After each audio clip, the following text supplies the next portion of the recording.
Naka-alerto ngayon ang National Disaster Risk Reduction and Management Council kasunod na rin ng epekto ng Bagyong Christine. Ayon nga kay National Disaster Risk Reduction and Management Council spokesperson at Office of the Civil Defense Director Edgar Posadas, ang pagsasailalim sa red alert status ng ahensya ay upang masiguro na natututukan ang mga pangangailangan ng mga lugar na lubhang naapektuhan ng Bagyong Christine. Kasalukuyang nasa Philippine Area of Responsibility pa rin kasi ang naturang bagyo, kaya nararapat lamang na matutukan ang mga pangangailangan ng mga kababayan natin. Sa monitoring ng National Disaster Risk Reduction and Management Council, sumampa na sa 10 nadagdagan pa yung bilang ng mga casualties at yan ay batay sa kanilang record. Pero iba yung figure na lumalabas doon sa Philippine National Police.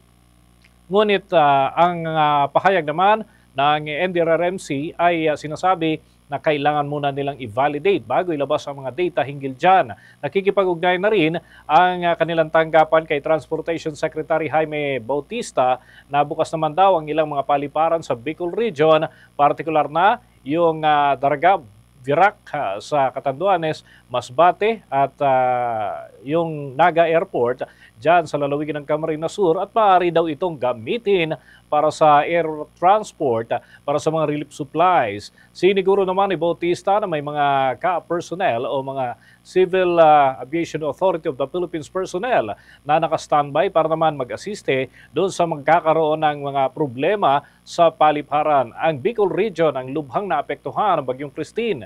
Iniulat naman ng Philippine Ports Authority na nasa mahigit 7,000 na mga pasaherong stranded dyan sa naturang bahagi, mga kabombo. At kaugnay niyan, narito ang pahayag ni Director Edgar Posadas. Reported dead ay sa La Union, sa Quezon, sa Albay, sa Naga, sa Catanduanes at saka sa Masbate po.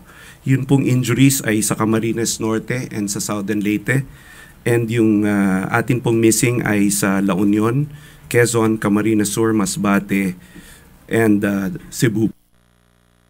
Bahagi pa yan mga kabombo ng mga pahayag ni Director Edgar Posadas ng Office of Civil Defense.